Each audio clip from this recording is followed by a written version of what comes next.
All right, my next guest will be facing Preston Parsons on April the 23rd at UFC Fight Night 207. And of course, it is the monster Louis Cosce on the show. Louis, how are you? Good. How about you? Very happy to have you on the show for the first time.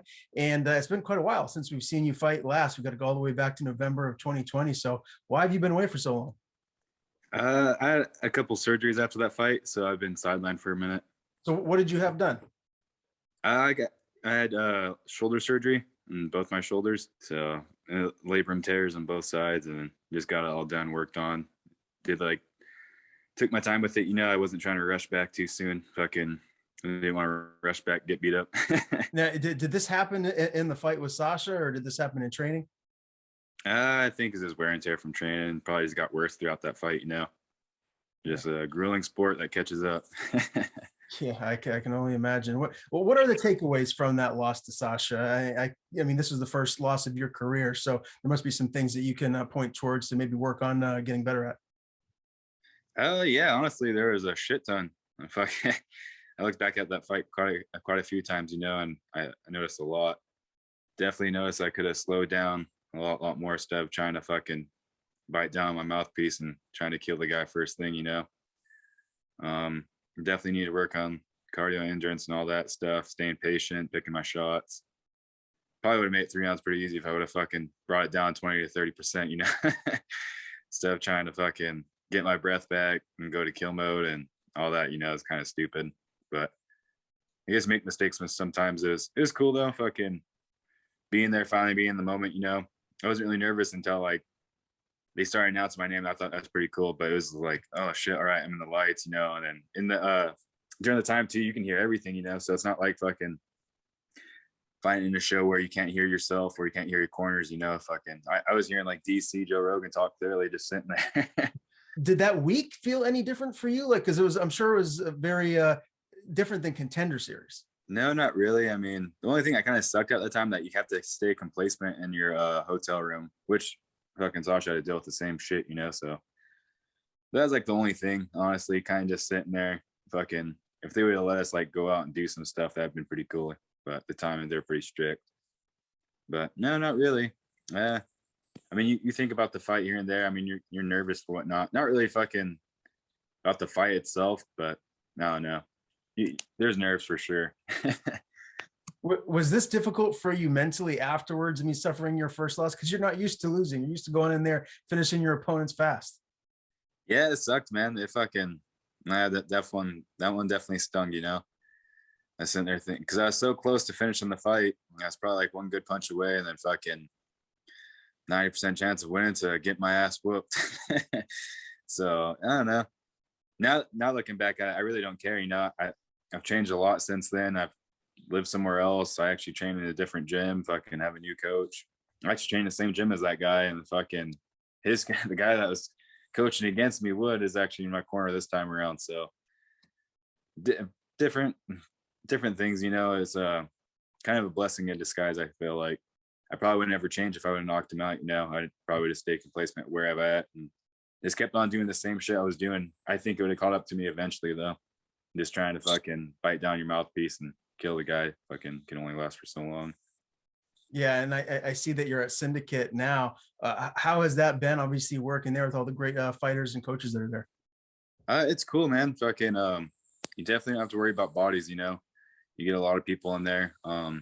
This time around, definitely fucking sparred a lot more than I usually. I didn't spar for a long time. I quit sparring for, I think, after my second pro fight for a while. But I started having success. So I was like, fuck it, I'm knocking people out. I'm doing well. Fucking, I'll keep doing what I'm doing.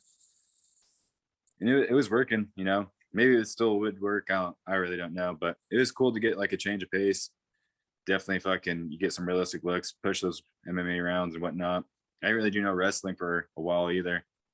So fucking down here, definitely wrestling 2 to 3 days a week. I fucking get back to my roots. I love wrestling. Fucking the grind itself is just enduring. Like, it's a blast, and grew up doing it. So it's just, I'm glad I got back to it. I feel a lot better conditioned and stuff. Mm-hmm. But it's cool. This new environment, fucking being at the PI and whatnot, having a strength and conditioning coach. The PTs on hand are amazing. that's a game changer. And I feel like I wasn't focusing enough on recovery. I was kind of like, I knew I was injured like all the time, you know, but I didn't know what I was dealing with and shit. So it's pretty much like no pain, no gain type of look. And I think it caught up to me. So I was just like, you definitely got to do recovery in the sport or else that shit catches up pretty fast. Yeah, it seems like things are clicking on all cylinders and going very well for you now. Who are your main training partners there at Syndicate? Because I know there are a lot of bodies to choose from.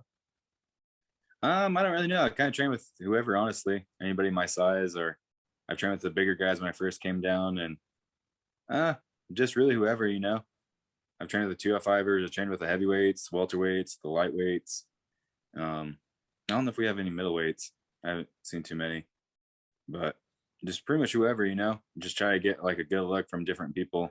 I try not to like work with just one person, you know, get one look, but usually just try to spread around, get different looks because everybody there has a different style, you know. So that's one thing I like. What is your brother up to these days? We haven't seen him in action since he fought Phil Rowe. I know he was supposed to fight in February, but that fight fell through. Yeah, shit. He's up in Sac right now. I try to get him to come down here and there, you know. He'll be down here the week of my fight, so hopefully one day I can get that guy down here and whatnot and start working with him again. That'd be nice. He's a good training partner, that's for sure. So we'll see what happens. No doubt. What did he tell you, or what did he learn from that loss to Phil Rowe? I don't know. To be honest, I felt like he looked a little tired. You know, he might say something else. I know he got rocked in the very beginning. He was looking good though. I kind of noticed that he looked a little bit tired after that first round. He probably should have. He looked good at grappling. You know, I think he should try to do a little bit more damage on top. Phil's a tough dude. You know, I think you have to fucking crack that guy to really get him hurt. I know Orion kind of bit down his mouthpiece and rocked him too after he got hurt. Just it was hard, man. I know for Orion, it's like different, you know, it's so much easier said than done. You just need to build that experience, you know. So it's kind of a blessing in disguise, I feel like, for him too. He's doing good until he wasn't doing good. I felt like if he would have pushed a little bit harder, got the takedown, but then he kind of like let go. He ended up getting cracked. It's just what happens in fighting though. But I'm sure it'll make him a better fighter and he'll come back better than ever. Yeah, both of you guys have bright futures. There's no doubt about that. Big card this weekend, UFC 273. I wanted to just get your title picks there. And also, who do you think is going to win between the Chimaev and Burns fight? Shit, I don't know. I know I would say Burns, but Burns, I don't know if like I don't know if he looked too great his last fight against Wonder Boy, you know. Like that was a pretty competitive fight. I mean, other than him kind of wrestling him. But then seeing what Bilal did to fucking Wonder Boy was like a different story, you know. I think Bilal versus Chimaev would have been a little bit better. He's on fucking fire right now. Seeing what he did to Wonder Boy compared to what he did, you can kind of tell that Burns is getting up there in age. I feel like the wars or attrition are catching up to him. Chimaev's like a young, hungry guy, big welterweight, you know. He obviously has knockout power, good wrestling. But I definitely wouldn't count out Burns because the guy's a fucking like a 3 or 4-time world champion jiu-jitsu, you know. Trains with the best people in the world, whatnot, has good training camp, people to push him. So fuck, I don't know, bro. I really don't know. It's like the young wolf against the fucking old lion, you know? Yeah, it's a tough one for sure. Do you think Sterling can spring the upset, or do you think the Korean Zombie can? Yeah, I think for sure Sterling can win, you know. The guy's fucking a beast. I think like look what he did to Sandhagen. Not really anybody's done that to him. He's beat a lot of good people and fucking has finished him, you know. He looks fucking ripped right now too. The guy's in shape, obviously. You know he's training. I know he does a lot of clowning shit, but I mean, I think MMA fans are the worst, man. They fucking talk shit to you nonstop. Like, yeah, they're terrible. They're fucking with you one day and they hit you the next. So it's like, I think he just plays into the whole clown shit. But he's a fucking good fighter. Jan's a killer too. So I think that should be closer. Jan's, I think, just a favorite because how dominant he's been. He's been fucking annihilating people. His fight with Sandhagen was closer than people, I think, expect to. But I think Sterling's going to do better this time around. I'm not so sure if he's going to win, but I think he's going to do a lot better than he looked last time. Fuck, it'd be cool to see him win, you know? He's been fighting for a long time, man. Fucking, he has like probably the coolest name out there, Korean Zombie, the baddest shirt. Yeah, I don't know. It'd be cool. Volkanovski's an animal. He's really good. But it'd be cool to see Zombie pull on an upset, you know. I like seeing the underdogs win and shit. I think all those odds should be a lot closer than they actually are. And I think those fights are actually closer than what people think they are. But who knows? You know, maybe fucking age will catch up to Zombie too. But I know he's with a new camp now, and Cejudo's doing pretty good with some of his guys. So I don't know, brother. We'll see. Yeah. Well, either way, it's going to be a fantastic night of fights. I'm sure you'll be watching along just like myself. Let's dive into your fight with Preston Parsons. He's 9-3. He's coming off a loss to Daniel Rodriguez. What is his style like? What kind of a fight do you think he's going to try and bring to you come April 23rd? I don't know. I feel like he's gonna try to wrestle me for sure. I think if you watching my fights, I kind of like I definitely try to fucking crack you. You know, I'm definitely gonna try to hit him hard. So I wouldn't be surprised if he tries to wrestle, which I've been doing a shit ton of wrestling this camp. I feel pretty good, honestly. My jiu-jitsu feels good. My MMA feels a lot better than it used to, you know. I never really used to do like MMA drills like this. It was kind of just like jiu-jitsu and Muay Thai. That's how it was for a little while. Now it's like everything's based like on MMA. It's nice. It's like MMA drilling, fucking wrestling, sparring, whatever it may be, you know, everything's based on the sport of MMA instead of just like kickboxing, fucking wrestling or jiu-jitsu. So I feel pretty good. I don't know if he'll try to put the pressure. Maybe he will. I don't know. I seen one fight he tries to put the pressure on a little guy, but at the same time, that's a little dude that didn't really have any punching power, you know. And then compared to a guy like D-Rod that would fucking cracked him a couple times and he folded up pretty easy. But I'll give him benefit of the doubt because he took that fight in short notice, you know. So we'll see what happens. Honestly, I'll fucking definitely plan on bringing the fucking heat. That's for sure. Ultimately, how do you see yourself getting your hand raised? Do you think you get him out of there via knockout or TKO? I think I could do it. You know, I think I could put him away. I put quite a few people away. I know I hit hard. I think my biggest thing is gonna be complacent and fucking picking my shots. You know, not going too crazy or anything like that.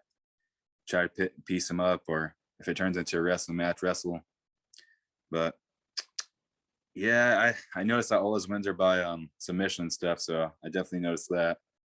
But I feel like I could put him away. But the most part is just winning. You know, I want to perform better than I did my last fight. It's kind of all I'm focused on is performing better and showing that I'm a better athlete and a fighter than what I showed last time. I can't wait to see you back in there, my man. Again, April the 23rd, Louis Cosce meets Preston Parsons in a welterweight bout. Great talking to you for the first time. Before I let you go, I want to give you the floor. Tell people where to follow you on social media. If you have anyone to thank, the floor is yours. Thank you, brother. My Instagram is Louis Cosce 707. I got a Twitter, but I'm not really on there. Shout out to all my family and friends back at home, 707 Humboldt County, NorCal. Syndicate, all the bros that helped me get ready and train with, Coach Wood, my old team Lost Boys.